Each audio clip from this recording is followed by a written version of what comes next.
말씀은 출애굽기 33장 19절의 말씀입니다. 출애굽기 33장 19절의 말씀입니다. 출애굽기 33장 19절의 말씀, 우리 한 목소리로 함께 봉독합니다. 여호와께서 이르시되 내가 내 모든 선한 것을 네 앞으로 지나가게 하고 여호와의 이름을 내 앞에 선포하리라. 나는 은혜 베풀 자에게 은혜를 베풀고 긍휼히 여길 자에게 긍휼을 베푸느니라. 아멘. 오늘도 주님과 함께 하루를 시작하시는 우리 모든 성도님들, 하나님께서 하늘의 크신 은혜와 평화 가득 부어주시길 주님의 이름으로 간절히 기원합니다. 오늘 본문의 말씀을 통해서 하나님을 앞세우다, 이런 제목으로 함께 은혜 나누도록 하겠습니다. 우리 하나님께서 이스라엘 백성들에게 광야에서 허락하신 은혜가 매우 크고 깊었습니다. 그러나 그 은혜를 다 헤아려 알지 못하는 이스라엘 백성들은 하나님 앞에 범죄하기 일쑤였습니다. 틈만 나면 하나님 앞에 불평을 터뜨렸죠. 그의 지도자 모세를 향해서 원망했던 것이 이스라엘의 백성입니다. 그 연약함, 그 미성숙함, 그 무지, 그럼에도 불구하고 우리 하나님은 이스라엘 백성들을 향한 자비와 사랑을 멈추지 않으셨습니다. 그러다가 한 큰 이스라엘 백성들의 큰 실수가 또 한 번 있었는데요. 32장에 보면 그 유명한 금송아지 사건이 그것이었습니다. 모세가 하나님과 대면하여 하나님의 말씀을 받기 위해서 시내산에 올랐을 때 왠지 기다리고 있는 모세가 눈앞에 잘 나타나지 않는 거예요. 이스라엘 백성들이 조급함이 생겼습니다. 우리를 이대로 이렇게 버려두는 건가? 왜 빨리 소식이 없나? 우리를 인도하던 지도자는 도대체 언제 오는 것인가? 이렇게 답답한 마음 이해는 갑니다. 하지만 그러나 하나님이 그들에게 베푸신 은혜를 기억한다면, 하나님이 홍해를 가르시고 그들을 애굽의 노예로부터 해방시켜 주셨던 은혜를 기억한다면 기다리고 또 하나님을 신뢰하고 의지하는 것이 마땅한 일이지요. 근데 그들은 그 더딘, 조금 자기 느끼기에 더디다 싶어서 인내하지 못하고 아론을 향해서 뭐라고 얘기합니까? 우리 모세가 눈에 안 보이니까 우리 눈에 보이는 하나님을 좀 만들어 주소서. 우리 눈으로 볼 수 있는 하나님이 우리 앞에 있어야 우리가 안심이 되는 것 아닙니까? 이렇게 요구를 했다는 거죠. 그래서 아론이 그 백성들의 말을 듣고서 아론이 모세와 함께 이스라엘 백성들의 지도자로 그래도 세움을 받았으면 중심을 좀 바로 잡고 백성들을 설득하여서 기다리도록 그렇게 만들어야 좋았을 터인데, 이 백성들의 원망의 소리를 그냥 그대로 듣고서 뭐라고 얘기합니까? 당신들 갖고 있는 금붙이 다 가져 놓으십시오. 그럼 그걸로 금송아지를 만들겠소. 이렇게 이야기를 한 것 아니겠습니까? 이스라엘 백성들이 하나님을 제 눈앞에 볼 수 있도록 그렇게 요청합니다. 하나님을 보고 싶은 마음, 그 마음의 이면에 두 가지 동기로 우리가 구분지어 설명할 수 있어요. 우리가 하나님을 보고 싶다 할 때 그것은 자칫 잘못하면 우리가 10계명의 제1계명과 2계명을 어길 수 있는 위험성이 있어요. 제1계명이 무엇입니까? 너는 나 외에는 다른 신을 내게 있게 말지어다. 제2계명은 너를 위하여 새긴 우상을 만들지 말지어다. 지금 이스라엘 백성들이 하나님을 내 눈앞에 볼 수 있도록 만들어달라고 하신 요구는 사실 그 두 계명을 어긴 것과 다름없었습니다. 그들 마음속에는 제 눈앞에 보여야 자기가 원하는 대로 신을 부릴 수 있다라고 생각했던 것이죠. 제 눈앞에 보이는 신, 자기 중심을 위해서, 자기 자신을 위해서, 자기 이익을 위해서, 또 자기 원하는 걸 얻기 위해서 하나님을 자기 통제의 손 안에 넣으려고 하는 그런 불신앙적인 태도가 그 앞에 있는 것이죠. 어떤 사람을 안다고 할 때요, 그 사람을 알기 때문에 내가 당신 아니, 내 뜻대로 내 맘대로 하겠소 하는 이런 동기와 맥락으로 사람을 알려고 드는 사람이 있죠. 이걸 통제 욕구에 의한 알미라고 합니다. 누구를 알아서 그를 내 뜻대로 통제하려는 마음으로 안다? 그것은 제대로 아는 일이 아니죠. 다른 한편으로 누군가를 알 때 그의 아름다움을 알고 그의 아픔에 처지를 공감하며 그를 돕기 위하여 그와 더 깊은 우정과 사랑을 나누기 위하여 그를 알면 훨씬 더 아름다운 동기로 인해서 그를 알고자 하는 마음이겠죠.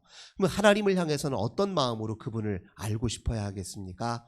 그분 앞에 순복하고 그분 앞에 나의 유약함과 연약함을 깨닫고 그분 앞에 내가 회개할 것이 무엇인지를 인정하고 또 그분이 우리에게 지시하시는 우리 자신을 뛰어넘는 더 은혜로운 길을 제대로 분별하고 구별하기 위해서 그분을 알아야 되거든요. 그러니까 하나님을 안다 할 때 그 알고자 하는 동기가 무엇인지를 살피는 게 굉장히 중요하다는 것입니다. 하나님을 알고 싶어하는 자들은 하나님을 온전히 순응하고 따르기 위해서 알려는 동기가 필요합니다. 근데 이 이스라엘 백성들은 지금 광야에서 생활하는 것이 불편하거든요. 이런저런 불만들이 많이 쌓여 있거든요. 자기 욕구를 채우고 자기 불만을 해소하고 또 자기 마음의 불안, 두려움 때문에 그저 하나님을 제 눈앞에 보이는 그런 형상화 시켜서 하나님을 통제하려는 그런 불순한 동기에 의해서 지금 하나님을 알려고 하는 그런 마음을 갖고 있었던 것입니다. 그래서 금송아지라고 하는 것은 애굽에서 자기들이 늘 흔히 보았던 것 중에 하나예요. 이 애굽의 여러 우상들 중에서 이 금송아지, 그러니까 즉 송아지나 암소나 황소와 같은 이런 형상을 띠고 있는 우상들이 애굽에 많았어요. 그러니까 자기들이 늘 보던 그 모습을 보아야 내 마음이 당장 안심이 되고 그리고 뭔가 지금 내 앞에 내가 기대하는 일들이 바로바로 일어날 것 같은 그 마음 때문에 자꾸 만들어 달라고 했던 것입니다. 그 모습을 우리 하나님께서 보시고 얼마나 마음이 아프셨겠어요. 하나님은 당신의 친백성으로 삼아 함께 살기를 원하셨는데 결국 그들은 하나님을 외면하고 하나님 아닌 것들을 우상화시켜서 그것에 의지하고 있는 어리석음을 저지르고 있잖아요. 하나님 그들 앞에 진노하셨습니다. 하지만 32장을 보면 모세가 하나님 앞에 중보하며 기도하는 내용이 등장해요. 그런데 그 모세는 하나님을 잘 알고 있었습니다. 하나님은 본성이 어떤 분이냐? 노하기를 더디하시고 인자가 풍요하시고 오래 참으시는 분이거든요. 우리 인생들을 향한 그 사랑을 압니다. 그래서 하나님이 기도합니다. 하나님 당신은 우리에게 은혜를 베푸시는 분이고 하나님 우리 은혜 먼저 주셨기 때문에 우리가 이곳까지 온 것 아닙니까? 하나님이 애굽에서 우리를 건져주신 것 아닙니까? 주님 저 그 마음 아오니 하나님 우리 백성들 불쌍히 여기시고 용서해 주옵소서. 모세가 이렇게 기도했어요. 이 기도를 사실 하나님이 기다리신 것입니다. 하나님은 우리가 잘못하면 그 깨닫고 주 앞에 용서의 기도를 드리기를 기다리시는 분이에요. 그렇게 용서하고 회개하면 속으로 내심 얼마나 기뻐하며 얼마든지 우리 인생을 더 좋은 길로 인도하시기를 원하시는 분입니다. 32장에서 이스라엘 백성들을 향해서 하나님이 진노하시려다가 이 모세의 기도를 통해 자기 마음을 바꾸십니다. 사실은 이것은 무엇을 뜻하냐면 하나님의 본성과 본심을 감추려 하셨다가 드러내 보이셨다, 이런 의미를 지니고 있습니다. 때로 우리가 하나님 앞에 내 인생이 답답할 때가 있지요. 왜 이렇게 하나님 더디게 일하실까? 왜 내가 기대하는 타이밍과 이렇게 엇갈리게 하나님 당장 뭔가 내 눈에 가시적인 성과나 내 인생에 좀 좋은 것들 당장 보여주지 않을까 답답할 순간이 있지요. 그러나 그 순간에도 우리 하나님 우리 인생을 향해 더 좋은 것을 예비하고 지금 준비하고 계신다, 이런 믿음이 우리에게 반드시 있어야 됩니다. 모세는 백성 그리고 그 앞에 선 아론 모두 하나님의 그 본심을 제대로 이해하지 못하는 것 같아 얼마나 스스로 답답하기도 했을까요? 그 마음을 이제 32장 후반절에 보면요, 이 십계명이 담겨있는 돌판을 땅에다 내리쳐서 이렇게 거룩한 분노를 드러내 보이기도 했습니다. 얼마나 모세가 답답했을까요? 그들의 마음이 하나님을 온전히 향해 있지 못하니 이 언약 관계가 더 이상 유지될 수 없을 것 같은 불안감도 밀려왔을 것입니다. 그러나 모세는 나마저 하나님 앞에 중심을 잃으면 안 될 것이다 라는 생각으로 오늘 33장의 17절 이전의 말씀, 12절 말씀 이렇게 보시겠습니다. 모세가 여호와께 아뢰되 보시옵소서, 주께서 내게 이 백성을 인도하여 올라가라 하시면서 나와 함께 보낼 자를 내게 지시하시 아니하시나이다. 주께서 전에 말씀하시기를 나는 이름으로도 너를 알고 너도 내 앞에 은총을 입었다 하셨사온즉 내가 참으로 주의 목전에 은총을 입었사오면 원하건대 주의 길을 내게 보이사 내게 주를 알리시고 나로 주의 목전에 은총을 입게 하시며 이 족속을 주의 백성으로 여기소서. 그 마음 중심을 바로잡기 위해서 그가 회막 안으로 하나님께로 갔습니다. 세상의 가장 위태로운 순간에 자기 중심을 바로잡기 위해서 해야 될 가장 우선적인 일은 여호와 하나님을 인정하는 일이고 하나님을 찾는 일이고 그 앞에 엎드려 하나님의 현존과 임재를 기다리는 일 아닙니까? 모세는 당연히 그 일 위해서 하나님 앞에 엎드렸습니다. 그래서 하나님을 부르는 거예요. 하나님, 제게는 여전히 우리 하나님의 인도하심이 필요합니다.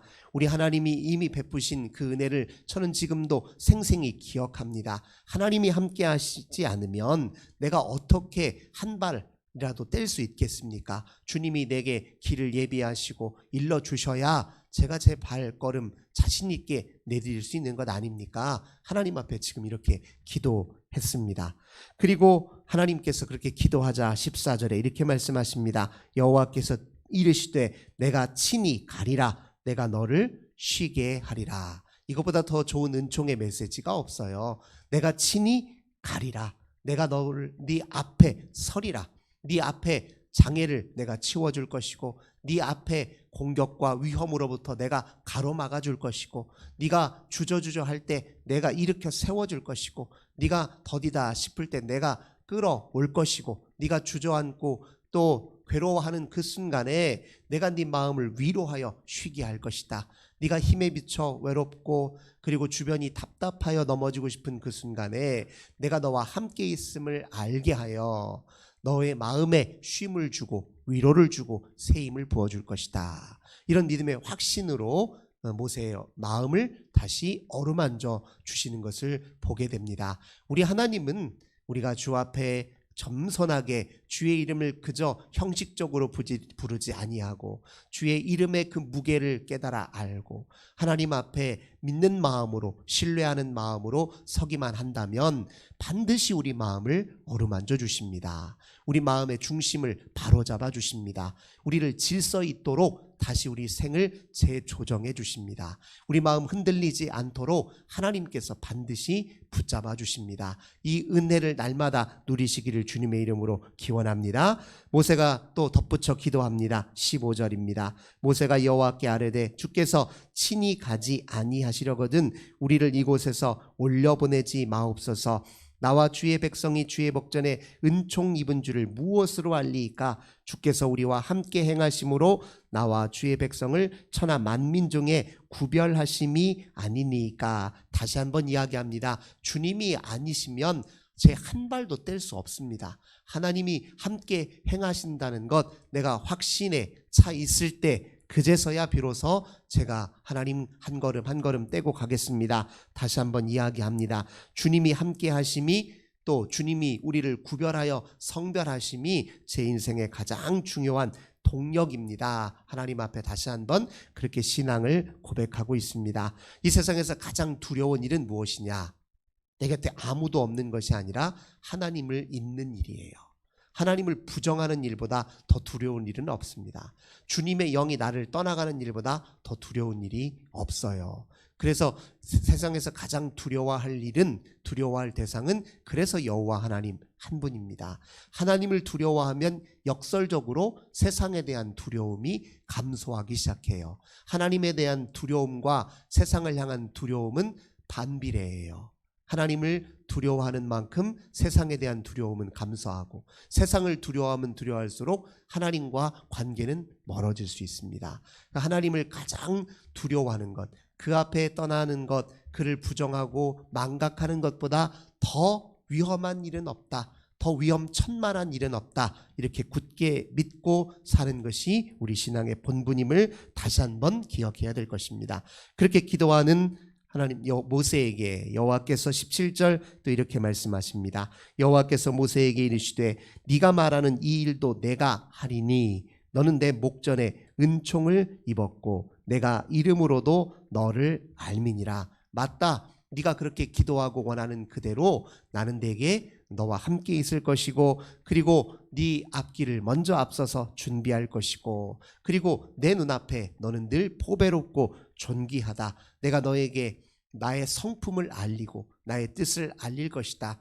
하나님, 우리가 비록 어리석고 무지하기는 하지만 당신의 뜻을 알리기를 원하십니다. 당신이 무엇을 의도하고 기도하시는지, 당신 마음이 어떠한지를 우리에게 알리기를 원하시는 분이에요. 우리도 알고 싶고 그 하나님 앞에 더 갈망하는 마음을 드리면 영적으로 성숙하는 일은 시간 문제라는 사실을 기억해야 될 것입니다. 18절 모세는 하나님 앞에 한 걸음 더 가까이 다가가며 이렇게 얘기합니다. 원하건대 주의 영광을 내게 보이소서. 주의 영광, 이거 영광이라는 말은 히브리어로 쉐키나라고 하는데 하나님이 깃들어 나타나시다, 현존하시다, 이런 뜻이에요. 하나님이 제 앞에 함께 계시고 나와 함께 계신다는 사실을 내가 무엇으로 경험할 수 있겠습니까? 주님 내게 하나님 보여주시고 알려주시고 내가 직접적으로 친밀하게 인격적으로 깨달아 알 수 있도록 하나님 도와주셔서,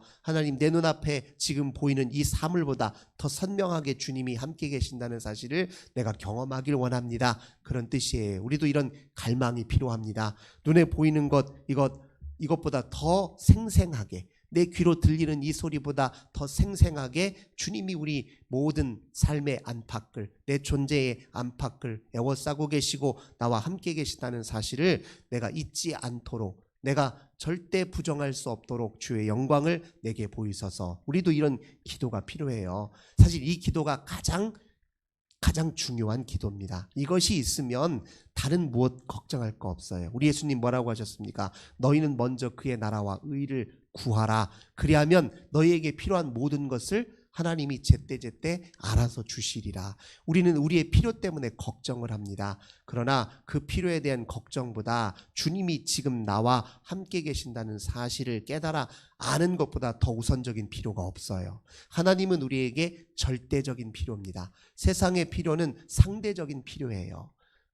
있어도 그만, 없어도 그만. 근데 하나님은 없으면 우리는 존재할 수 없잖아요. 그래서 하나님은 절대적인 필요이고 우리가 세상에서 원하는 것들은 상대적인 필요입니다. 절대적 필요를 먼저 구할 줄 알아야 우리 인생이 온전해지죠. 주의 영광을 구하는 것이 우리 인생의 으뜸이에요. 그러면 하나님이 나머지를 더하여 주시겠대요.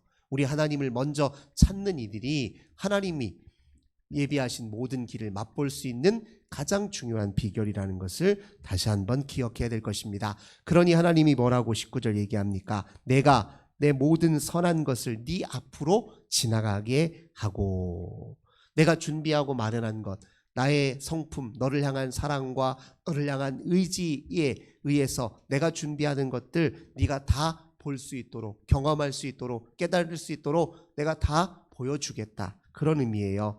그리고 여호와의 이름을 내 앞에 선포하리라. 내가 누구인지 네가 알 수 있도록 도와주겠다. 그러면서 하나님이 이렇게 말씀하십니다. 나는 은혜 베풀 자에게 은혜를 베풀고 긍휼히 여길 자에게 긍휼을 베푸느니라. 무슨 말입니까? 은혜를 구하는 자에게 은혜를 주시는 분이고, 긍휼히 여겨주시고 불쌍히 여겨주셔서 하나님 앞에 목매어 간절히 간구하는 자에게 긍휼을 베푸신다는 분이라는 거예요. 들으시는 분이라는 것입니다. 역사하시는 분이에요. 우리의 생애에 하나님을 향한 사랑, 그 사랑에 응답하기를 원하시는 분이라는 걸 이렇게 가르쳐주고 있습니다. 그러면서 더 나아가 20절부터 23절에 보면요, 하나님을 직접적으로 경험할 수 있도록 도와주십니다. 근데 물론 이 경험은 하나님이 등을 살짝 보여주시는 경험이에요.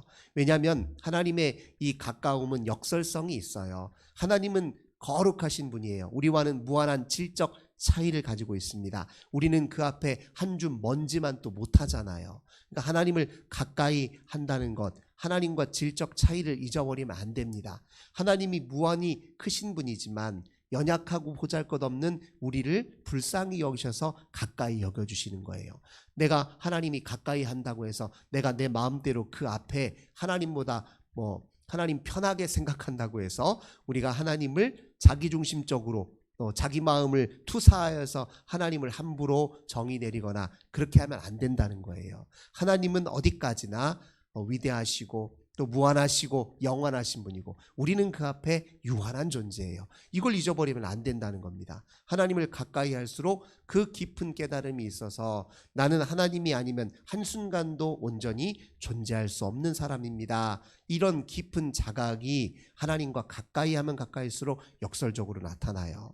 그리고 그렇게 하나님 앞에 서는 사람들만이 마지막까지 주 앞에 겸손히 무릎 꿇어 기도하며 주님과 친밀히 교제하는 그 삶을 오히려 역설적으로 늘 함께 할 수 있다. 이 사실을 기억해야 됩니다. 물론 하나님은 우리에게 신약 성경을 통해 약속해 주셨어요. 얼굴과 얼굴을 대면할 볼도로 그 날을 오게 할 것이다.